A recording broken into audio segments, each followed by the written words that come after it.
সুলাইমান আলাইহিস সালাম শক্তিশালী একজন নবী ছিল। উনি মালাকুল মাউতকে বলেছিলেন, মালাকুল মাউত, আমার মৃত্যুর সামান্য কিছু আগে আমারে বইলো, আমার একটা কাজ আছে।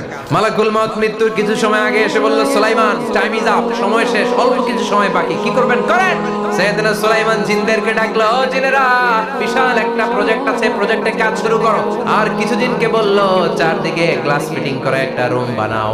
সাইয়েদনা সুলাইমান আলাইহিস সালাম গ্লাস ফিটিং করা রুমের ভেতরে ঢুকলেন। এই রুমে ঢোকার দরজা নাই, হাতে একটা লাঠি নিলেন, কি নিলেন? লাঠির মধ্যে ভর করে দাঁড়িয়ে রইলেন আর জিনদের দিকে তাকিয়ে রইলেন। জিনেরা এত বদমাশ ছিল, সাইয়েদনা সুলাইমান দাঁড়িয়ে না থাকলে কাজ করতো না। সুলাইমান আলাইহিস সালাম লাঠির মধ্যে ভর দিয়ে দাঁড়িয়ে রইলেন আর বললেন, কাজ করো। জিনেরাও কাজ শুরু করলো। ওদিকে মালাকুল মাউত এসে বলল, সুলাইমান সময় তো শেষ। সুলাইমান বলে, সমস্যা নাই, রূহ কবজ করেন। মালাকুল মাউত ওইভাবে লাঠিতে ভর দেওয়া অবস্থায়, দাঁড়ানো অবস্থায় সাইয়েদনা সুলাইমান আলাইহিস সালামের রূহ কবজ করে নিলেন। উনি এমন ভাবে দাঁড়িয়েছেন, রূহ চলে গেল, লাশ হয়ে দাঁড়িয়ে রইলেন। লাঠির মধ্যে দাঁড়িয়ে আছেন, জমিনের মধ্যে লুটিয়ে পড়ে নাই। সুবহানাল্লাহ। জিনগুলো দূর থেকে ভাবলো বস তো দাঁড়ায় আছে।